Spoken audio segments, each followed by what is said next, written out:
Labanimo, Labanio, what about Nimoy, Soda Pari, Wogoyigan, that band, there is what actina, Soda Pari. Wogoyigan, that body, there is what actina, Dagli Yada, Ethiopia, Yoko, Ruxan. Dayen, Gota Yakeli, Dagnantina, Tusana Rakawada Paya, Amana Tarentani.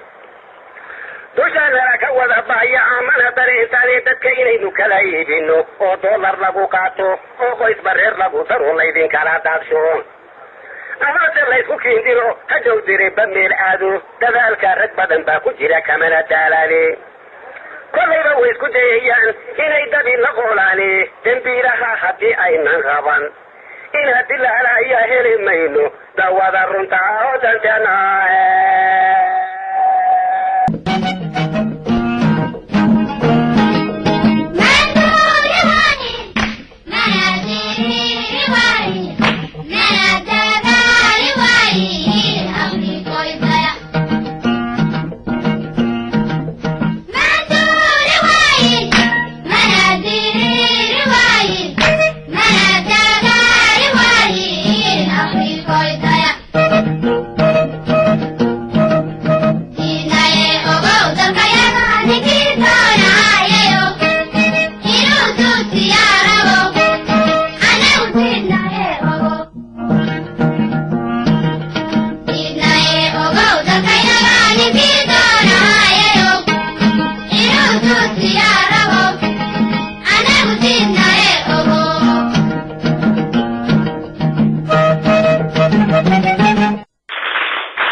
وحويا حقا شقين دونه ومد ريقاتمو سوري السنة ويستافعين والله ويستافعين تاكدوا كيجا كمدا ننتي بعض هول كسلاليا يا ننتي حول كسلاليا تاكدوا كيجا كمدا جعنتي نكشر ميسو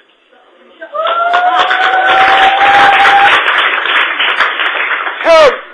يا عقلي يا طلاق وانا مدايسمها ninka ku fakeraya dalbahanta kala qaybsan Soomaaliya sanagi cayn ba kala qaybsan ma kala qaybsanin afar wiilo yar yar oo iska mididina milyan iyo bar baanu nahay nalooma qiimeyn karo tiro iyo tayo reeruhuna way yaqaanin kufuana xad bay sheekadii soo dhaaftay wallahi baan xudun la harsanayn taleexna lagu soconayn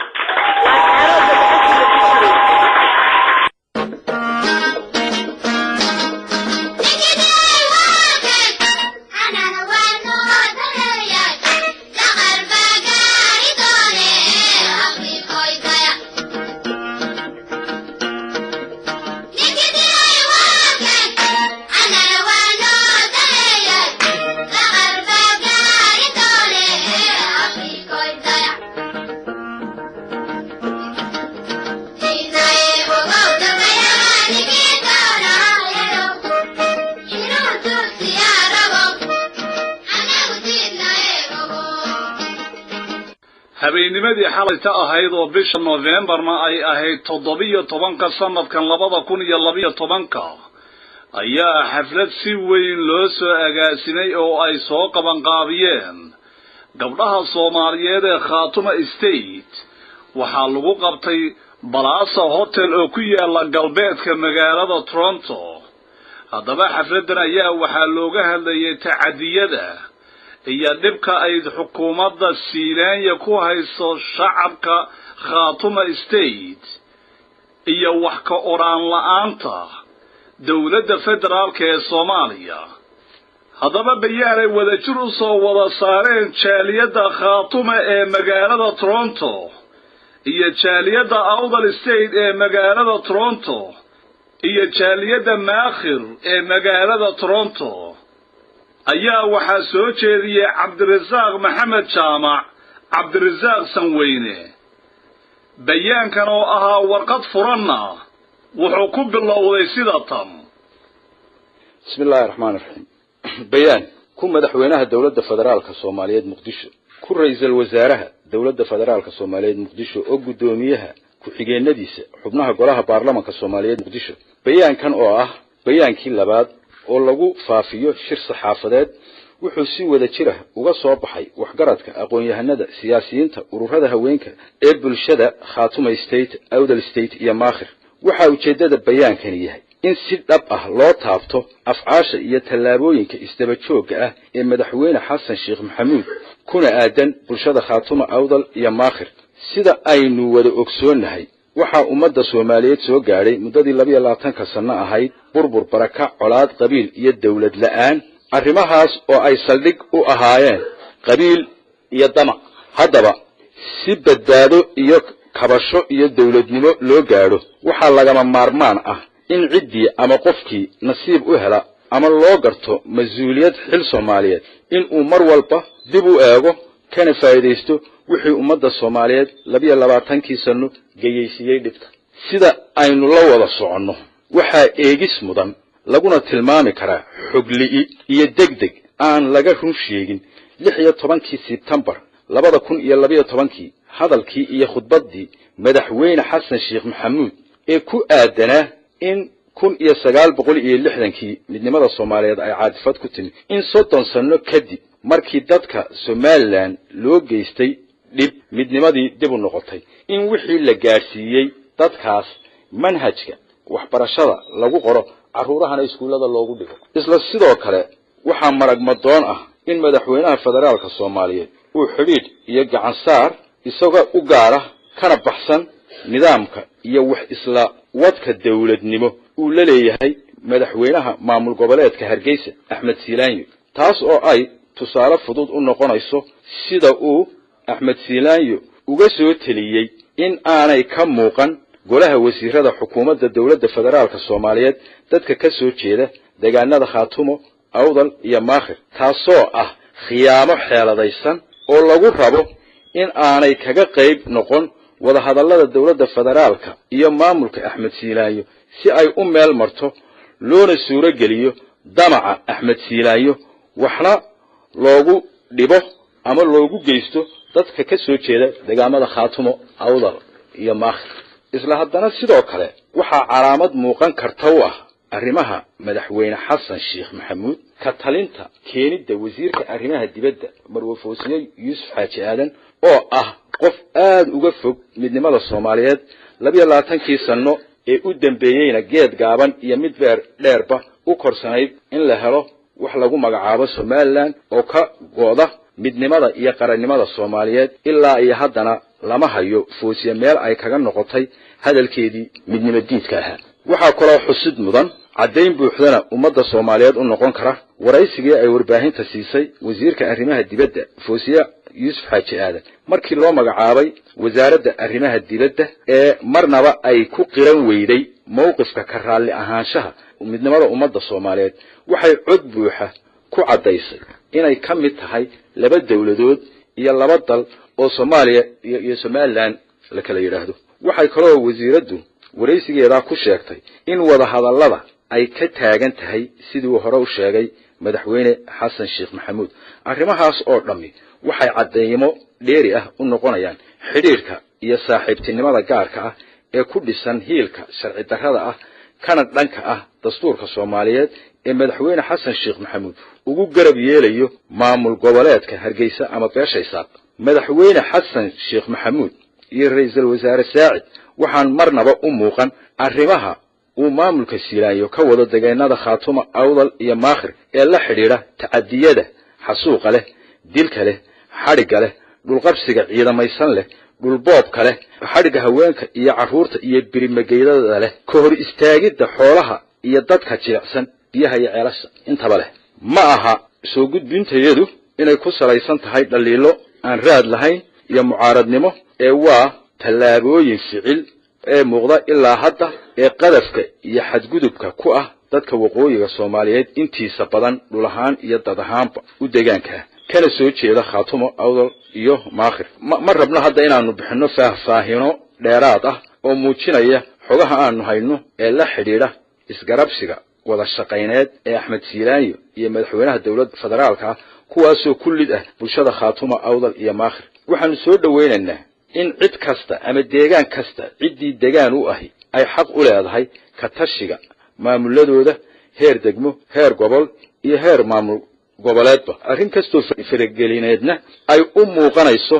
calaamad kale talisnimo iyo u yeedhin taasoo ku dambaynaysa natiijo la'aan iyo waxba ka socodli intaa kadib waxaa tilmaanta iyo toosinta taladayadu in mas'uul kasta oo xil qaran u haya ummadda Soomaaliyeed uu dhowro sharciga iyo dastuurka Soomaaliyeed xusuustana inaan wali Soomaali si dhan aanay u iman kalsoonidii hore u burburtay balse loo wada taagan yahay inay dib soo noqoto number 2 in power sharing ama saami qaybsiga dawladdu hadda lumisay ay dib u soo celiso isla markaana aanay ku talagelin inay u suurta gasho riyada ah inay taariikh cusub oo saami qaybsi oo aan intii Soomaali xurriyadda qaadatay aan hore u dhicin inay dawladda madaxweyne Xasan Sheekh Maxamuud samayso taasoo kalifi doonta haddii aanay sida ugu habboon wax u sixin in su'aal la geliyo la shaqaynta dawladda uu madaxweynaha ka yahay mudane Xasan Sheekh in arrimahan aan bayaanka ku sharaxnay ee hoggaanka dawladda federaalka Soomaaliyeed uu ugu jajaban yahay kuna muujinayo in waqooyiga Soomaaliya uu u yaqaano inta beesha Isaaq arrintaasoo ah waxba kama jiraan una muuqanaysa ujeedadeedu in dad iyo qabaa'il lagu dhisayo dad iyo qabaa'il kalena lagu duminayo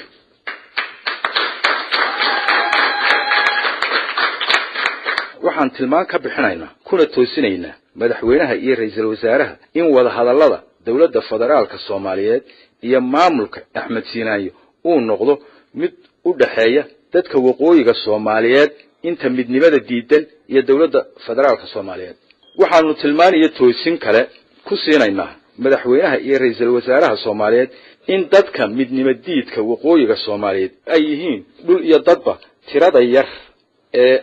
degan waqooyiga Soomaaliyeed waxaanu kaloo u tilmaamaynaa hoggaanka dawladda federaalka Soomaaliya in isticmaalka loo isticmaalo maamulka Hargeysa magaca Soomaaliland inuu weeqayo qarannimada iyo magaca dawladnimada Soomaaliyeed kuna habboon tahay in loo isticmaalo looguna yeero maamul goboleed ugu dambayntii waxaanu si buuxda raalli uga nahay uguna soo jeednaa hanaqaadka qarannimada Soomaaliyeed oo loo dhan yahay kuna dhisan midnimo nabad cadaalad wada tashi iyo horumar taasoo ah takaliya ee loogu gudbi karo nidaam doorashooyin oo ku dhisan dimuqraadiyad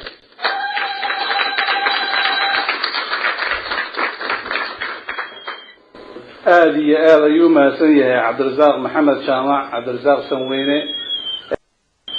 waxaan haatan ku soo dhaweynayaa Professor Ahmed Umar oo asagu awdal state ka socda soona bandhigaya waxyaalaha cadaaladda iyo xaq uu ku salaysan yahay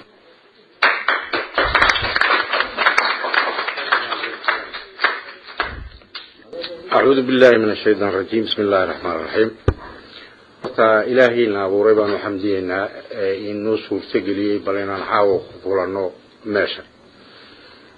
وايو ما هذه ساقا إسكاله هورتماركا وغورية انت كدن بيسا وحنا دينكو سلامة يا دمانتي سلامة إسلامك السلام عليكم ورحمة الله وبركاته وعليكم السلام بل أمد الصومالية دمانتي نوا سلامة يا ملك السيجو كتبا aniga kulay arrinkaygu wuxuu badanayaa garnaqsi tusaaleyn iyo tilmaan iyo wixii waana marka waxaan ku horeynaynaa bal kulli anigoo madaxweynaha Soomaaliyeed mudane Xasan Sheekh Maxamuud la hadlaya isaga iyo wasaaraddiisa iyo ra'iisul wasaarihiisa iyo baarlamaanka Soomaaliyeed dhamaantood kulli kolkaan garanaqsanayno waxa fiican in la rifeer gareeyo amba la raaco tixraac la sameeyo dulmiga dawladdii Soomaaliyeed burburiyay inooma u bilaamin maanta laakiin wuxuu u bilaabmay 1960 markaan xalaka qaadan waxaan ka reebayaa bal wixii gumaysan ka dhaxalnay waan ka reebay Hargeysa dulmiga ay ku hayso ummadda reer waqooyiga dhammaan waxay bilowday 60 gobolada galbeedka iyo barigaba waxa la hooskii Burcay iyo Hargeysa halkay xamar ka furfuri lahayd xamar waxay ansixisay dulmaga Hargeysa u geysay bay nagu dul saxay marka mudane madaxweyne muqdisho ma waxay noqonaysaa mid mar labaad haddana saxeexda dulmi ka Hargeysa wada oo nagu dul ansixisa miyaad noqonaysaa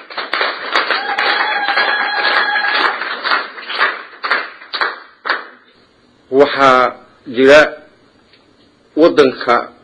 gobolka waqooyiga la yiraahdo dhaqaalihiisa iyo horumarkiisa waxa qaadinayay Hargeysa xamarna waa uu ansixinaysa mar lamaadna hantida ummadda reer waqooyiga ee Soomaaliyeed ee Soomaalinimada jecel ma waxay noqonaysaa Muqdisho mid u ansixisa Hargeysa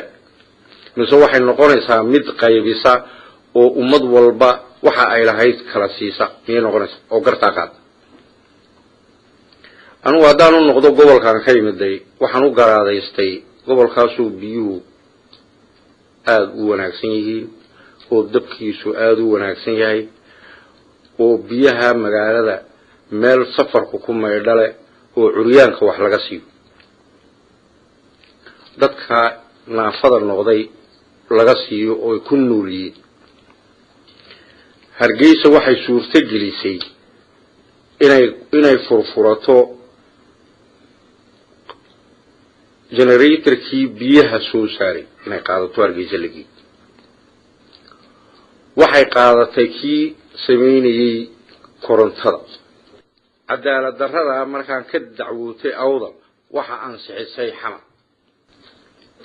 xamar ma waxay noqon doontaa hadana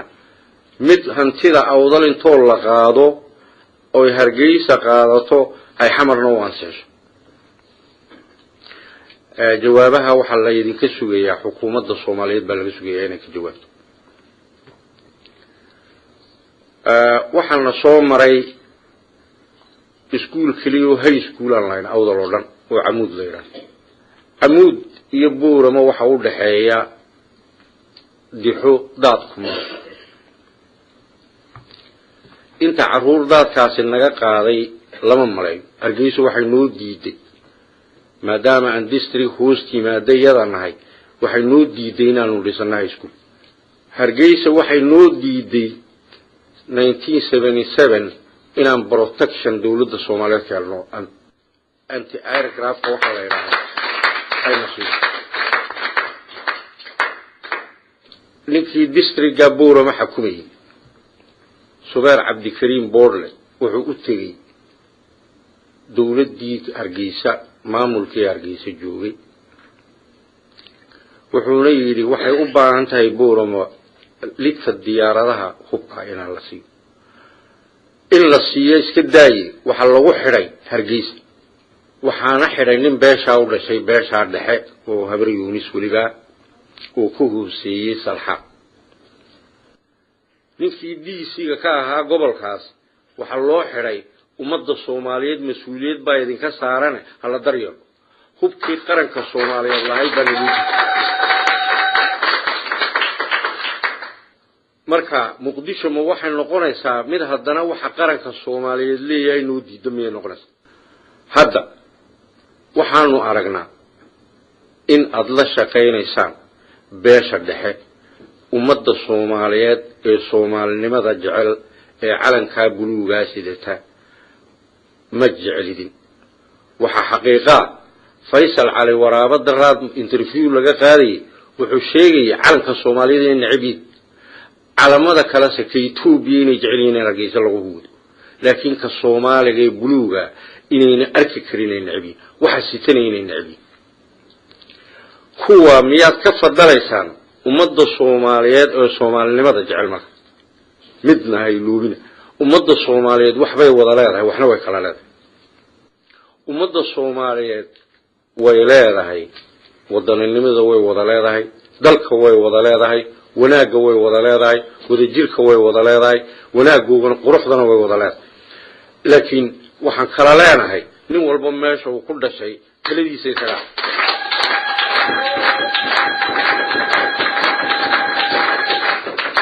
in la isku xushmeeyo oo la isku tixgeliyana wax cid laga baryayo maayo waa wax qofku xaq u leeyahay marka waxa fiican inaad idinkuna tixgelisaan sharciga dawladda Soomaaliyeed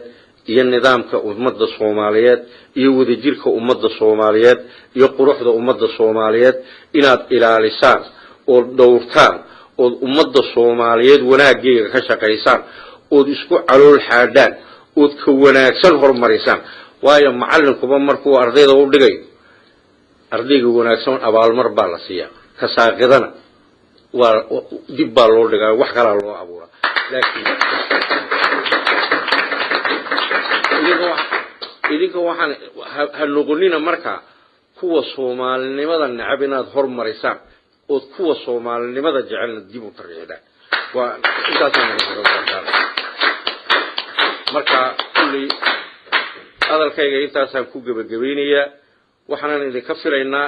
inaad ka jawaabtaan su'aalahaas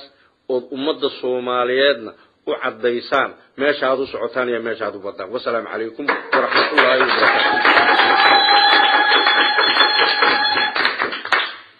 aad ayuu mahadsan yahay Professor Axmed Cumar waxaan ku soo dhaweynayaa Maakhir State Jaamac Ismaaciil oo asaguna hadallo wax ku oola ka soo jeedin doona madasha anigu waxaan Jaamac Cumar Ismaaciil waxaan ka hadlayaa masiir ummadeed oo ummadda awdal khaatumo iyo Maakhir masiirkoodii masiirkaas oo ah in Siilaanyo uu yiri madaxweyne Xasanow wax Somaliland ayay shirka imanayna hayga horkeenin wasiirna saddexdaas meelood haw magacaabin khaatumo awdal iyo Maakhir reer koonfureed iyo SLMna ha ka wada hadasho arrintaa waxaan u arkaa wax kala dhiman waxaan u arkaa masiirka ummadda lagu ciyaarayo waxaan u arkaa awooddeena iyo sheeko aan jirin oo isgaarsiiyeen waxa weeyaan Maakhir iyo awdal isticmaalkii waxa u saxeexay suldaamada khaatumana waxay occupation la qabsaday sidaa awgeed ismaanu leenahay wasiiraan baarlamaan baanu leenahay marka arrimaha iyaga annaga u taagan midda labaad arrimihii dadkii lahaad waddanka Soomaaliyeed waa muqaddis madaxweyne Xasan wuxuu ka fadilay nimankii nabadiidka ahaa ayuu ka fadilay oo nimankii ilaa iyo maalintii xuduudda ilaalinayay wuxuu ka fadilay nimankii lahaa waddanka waa kala goynaynaa arrintaasna waa arrin aad iyo aad u dhaawacaysa madaxweynaha waxa weeyaan madaxweyne wuxuu yiri wax la isugu yimi 60kii arrin caadifiyada marka caadifiyad la isugu iman dhiig baa u soo daatay waa loo soo halgamay mar qura afkiisa lagama maqlin madaxweynaha oo leh waa muqaddis arrimaha Soomaaliya midnimada Soomaaliya waa muqaddis waxaan u sheegayaa anigu gobolka baanahay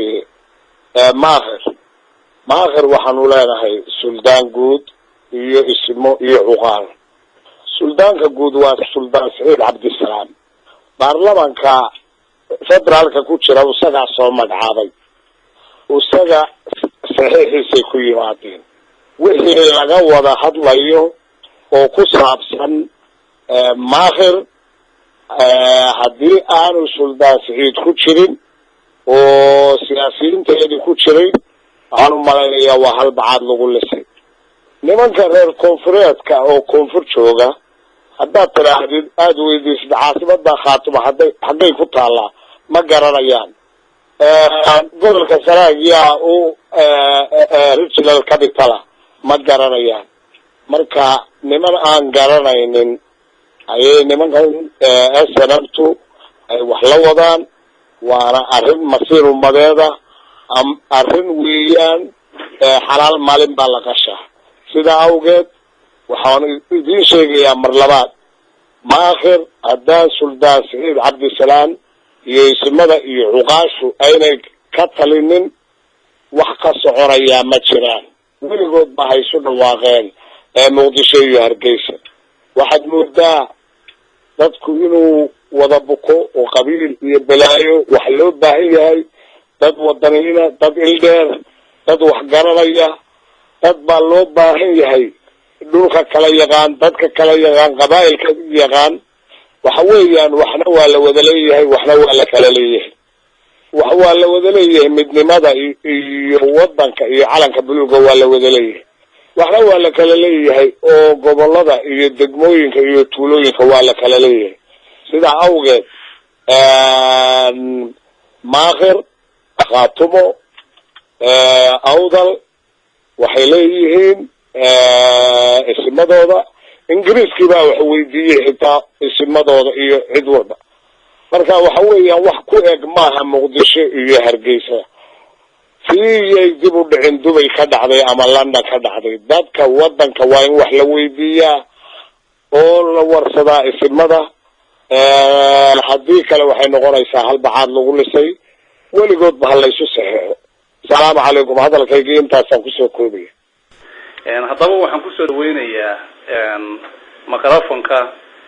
walaashay kinsi maxamed mire kinsi sanqoole oo hadalka markii asalaamu calaykum waxaan salaamayaa gabdhaha reer khaatumo ee toronto ku nool dhammaantiin waad salaaman tihiin waa ku mahadsan tihiin aqbalaada aqbasheen galabta inaynu isugu nimaadno shir xog waran iswaraysi iyo danka hadal ku saabsan dalkii aynu inagu u dhalanay ama xaaladda guud xaaladda degdega ah ee hadda dalkii gaar ahaan khaatimo state sool iyo sanaag iyo cayn ay ku jirto inaynu iska waraysano waxaan marka hore idin sheegayaa in dawladda federaalka ee Soomaaliya ee dhawaan dhalatay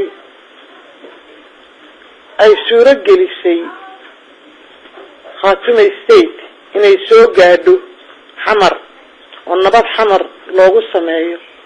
oo Soomaali isugu wada timaado suuro gelinta waxaa ka shaqeeyay isimada Soomaaliyeed oo hormuud ama gacanta labaad ama koowaad ka ahaayeen isimada reer khaatumo maalinta quramaha reer khaatumo taariikhda inta ay Soomaalinimo jacayl iyo Soomaalinimo isukeen ka shaqeeyeen 22 sano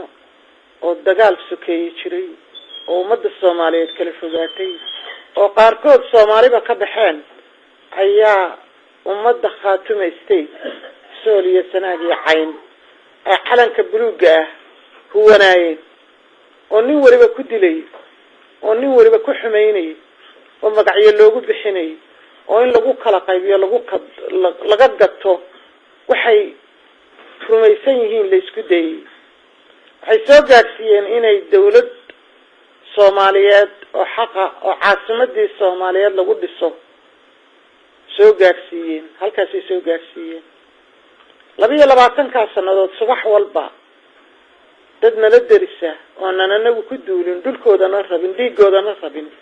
ayaa subax walba qof kamida dadka dhulka u dhashay waa kastoo bariya qof baa dhimanayay haddaan 2 dhiman haddaan 3 dhiman iyo in ka badan maanta waxay taagan tahay dawladii aanu dhalanay inayna wari ka hadlin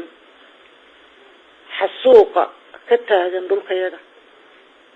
caruurtayada subax walba xabada lagu furo shanta buurood ee magaaladeedii caasimada ku wareegsan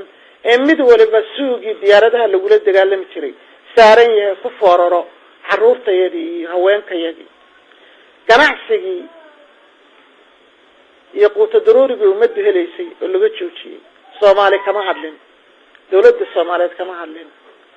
haddana sida loo jeedo waxaad moodaada gardarro garab og inay noqdeen oo kasii dareen maanta ay ugu taagan yihiin meelihii ugu dambeeyay dalkayaga gacantayada ku jiro ay kamid tahay magaalada Xudun ummadda sool iyo sanaag iyo xayno dhalatay ama Khaatimo State waa ummad dagaal taqaan waa ummad saaxiibnimada taqaan walaalnimo taqaan cadaalad taqaan cidna dulmiin 300 sano ka hor ayaa gumaysi nooc walba iyadoo la wato ay dagaal ku jireen oo qarannimadooda iyo dalkooda iyo ciidooda iyo Soomaalinimada inta badaafacayeen gaalo la soo qaxay cirkiga dhulkaba ka dagaalamaysa la dagaalamayay oo guuleysteen maanta waxa ugu wacan qaranka Soomaaliyeed baa ka hiilinayay markasta markay kaligooda ayna Soomaalinimada jirin dawladaba jirin calanba jirin cid walba way ka adkaayeen laakiin waxaad aragtaa in qarankii dhashaaba ka hiilinayo ummadda daacadnimada Soomaaliyeed ay isku haysay ama bridge-ka Soomaaliya isku xidhan baan oran karo waxaan leeyahay oo sheegaya madaxweynaha ummadda Soomaaliyeed ee dhawaan la doortay ee isaguna og yahay dadka xamar u dhashayna og yihiin reer Khaatimo gacanta ay ka geysteen isagoon la aqoon siyaasadiisa la aqoon wax qabadkiisa la aqoon aaminaad wiil dhalinyaro oo Soomaaliya lagu aaminay la doortay ee codkayga iyo karaamadayadii ee talaaxiya buuhood la ugu horeysay meel laga taageero oo looga sabciyo inuu maantana ku dhageysanayo kama hadlin wali ra'iisul wasaaruhuna kama hadlin madaxweynuhuna kama hadlin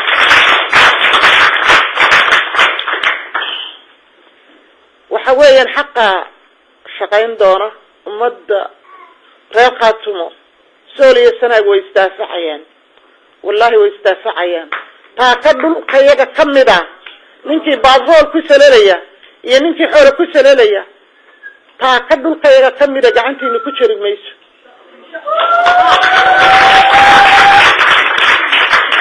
xoog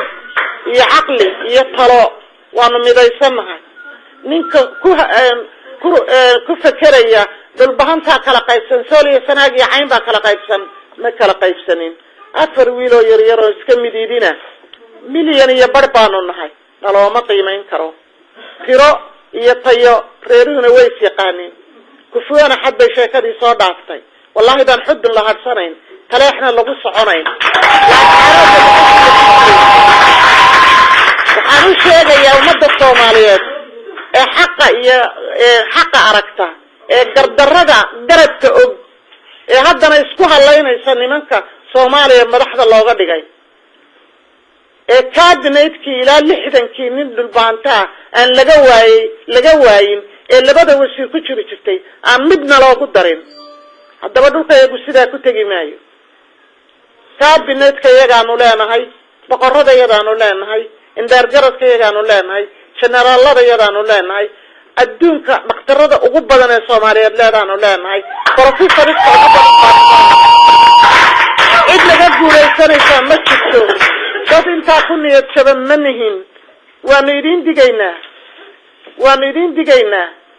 idinkaa maanta xasuuqa isku bilaabay halkay gaadhana waa arki doonaa baryadii way dhamaatay darisnimadii way dhamaatay xididnimadii way dhamaatay idinba eegi weydin annaguna dan kuma qabno waxaan idin leeyahay waa inoo bartii inaga dhaxaysay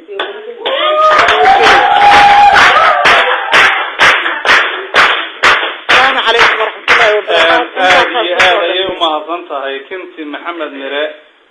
kinsi sanqoole waxaan ku soo dhaweynayaa microfonka walaashay Saynab Xasan Bare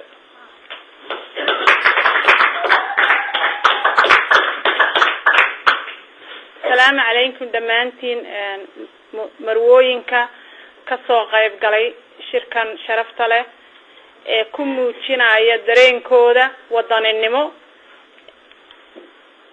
dhibaatooyinka iyo tacadiyada ka socda wadankeeni aad iyo aad baan idinku mahadcelinayaa ka soo qayb galka aad ka soo qayb gasheen inta hadaan ka gudbo waan garanaynaa waxaynu meeshan isugu nimi shirkan ujeedadiisu waxa weeye inaan ku muujino dareenkayaga inaanu ka xunnahay dhibaatada iyo tacadiga ka socda gobolada Sool Sanaag iyo Cayn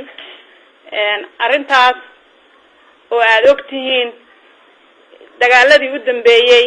ee uu kalshaale u dambeeyay iyo ka hadda ka curanaya xudun iyo dhibaatada uu u geystay naf iyo maal ummadda halkaa ku nool ee loo soo waariday waxaan iyagu shaqo ku lahayn. waxaan halkan doonayaa inaan baaq uga jeediyo madaxweynaha baarlamaanka iyo prime ministerka Soomaaliya. waxaan walaalayaal idin leenahay maanta idinka mas'uuliyiintii wadanka ah xaq maaha in nin reer miyiga wuxuu galabsaday jirin maalin walba xabad lagu furo. xaq maaha inaan hooyo Soomaaliyeed oo waxay galabsatay aanay jirinin maalin walba inaan la xidho. dadkan Somaliland ama gobolada waqooyi dhibaatada ay Soomaaliya ka sheegtaan haddaad weydiisid waxa weeye waxay yiraahdaan waana la xasuuqay waana la dulmiyay. haddana waxay yiraahdaan dimuqraadiyad baanu nahay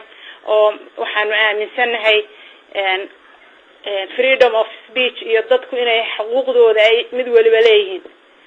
labada dhinacba markaad eegtid siday arrimaha u wadaan midna waxba kala ma socdaan. leanno hadday dimuqraadiyad yihiinna maxaa u keenaya gobollo aan aabahood iyo abkood iyo awowgood weligood degin oo ummadii lahayd ay ku nooshahay kafac ilaahay ku abuuray in lagu soo duulo oo la yiraahdo xoog baa la idinku muquuninaya iyo maxaa idhahdaa qori caaradii. bal xagay adduunka xoogaas xaguu ka talinaya?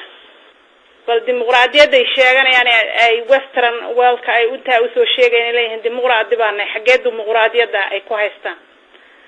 arrintaas wax ka jira ma jiraan. Soomaalina way istaqaanaa qabiil xukumaya iyo qabiil ku hoos jiraya midna ma jiro. nimanka yar ee xoogaaga qaataana xoogaagaas waa la khadhaadhanaya. maantana dagaal baa culanaya. aadna waxaan uga xunnahay arrintii annagoo tiilaascanood ka sii xumayn tan haddana xudun ka taagan oo naf iyo maal iyo barakac iyo dhibaato dhani ay keeni doonto. waxaan ka codsanaynaa ummadda Soomaaliyeed dhiigeeda in la badbaadiyo oo ay ka kacaan ragga madaxda u ahi una jawaabaan maamulka waqooyi galbeed oo u sheegaan inay yihiin qabiil la siman dadkan ay ku soo cararayaan dhulkooda. madaxweynaha Soomaaliyeed waxaanu ka codsanaynaa arrintaas inuu ka jawaabo si degdeg ah oo siilaanyo u sheego. waxaanu codsanaynaa in ciidamada AMISOM la keeno. aad iyo mahadsan tahay Zayn Dafe. intiina hadda nagu soo biirtay kulanka soo gashay.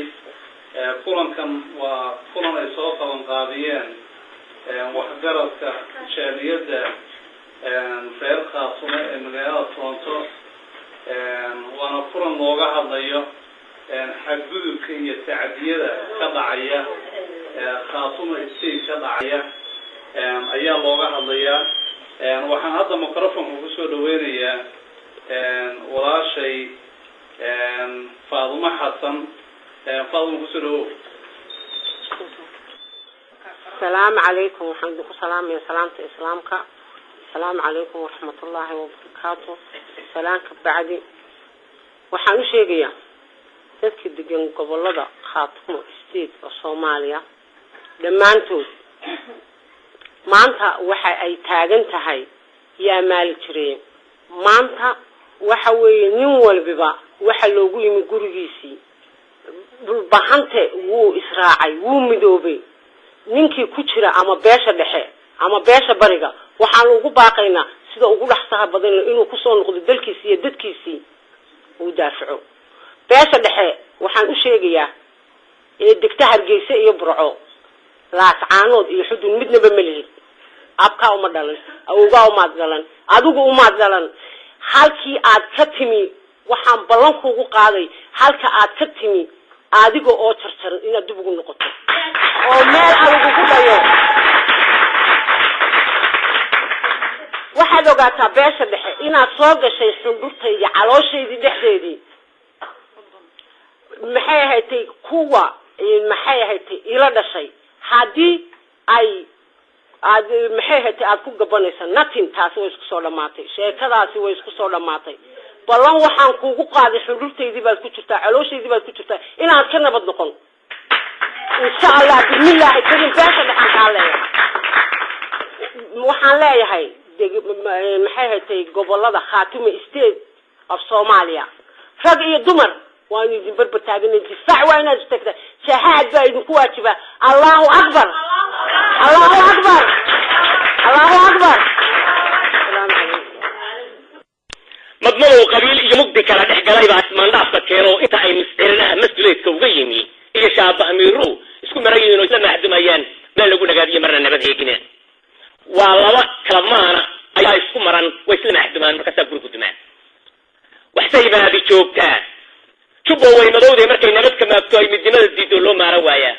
isla goolka mudan oo magacii la helaba moorado daraskii meel dheer ka muuqdo ishu milicsanaysay Iba Maxamed Cadar iyo Maxamed Axmed Saadi iyo Marwo iyo Cigaal iyo Maryan iyo Nukumiyo dalay ismuran ku inuu baxo maadeeqan maal leeydi iyo Marwo idil iyo muusig waxa tuma fanaaniinta magac leh